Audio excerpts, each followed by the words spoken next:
Good morning! 4 na pirasong isda ang ating lulutuin sa araw na ito. What we need sa mga pampalasa. Pepper. Black pepper. Salt.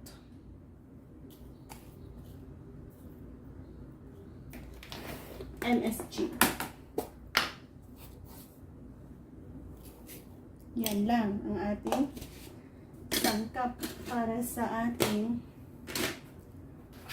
lagyan natin siya ng kunti lang na rice vinegar, kunti lang.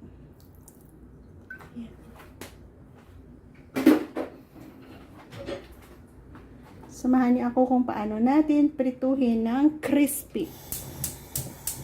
Ayan, at pagkatapos nating na-marinate ng mga few minutes, next thing na ating gagawin is prituhin.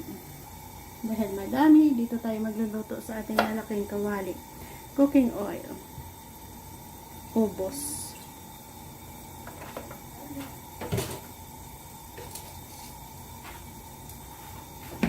Hintayin muna natin uminit ang mantika and then ilagay ang ating isda. Ayan, uminit na nga. Lagay na lang natin lahat. So, isang luto naman.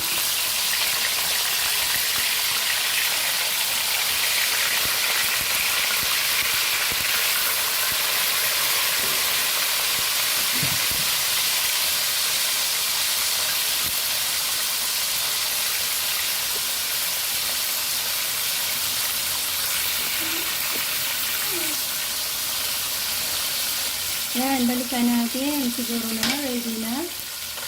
Pag kasi ang mantika niya medyo hindi na matunog, pwede na yan ibalik ta rin.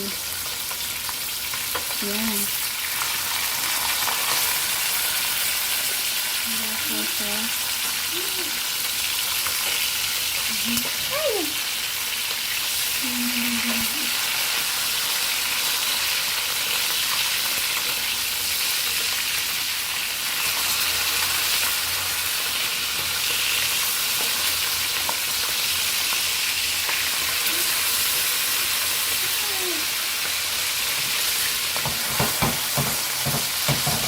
Yan, abangan ulit natin sa next yung side kung maluluto na. Yan, siguro okay na ito. Yan, okay na ito. So guys, crispy na ang ating niluluto. So, ready to eat na tayo. Crispy na ba?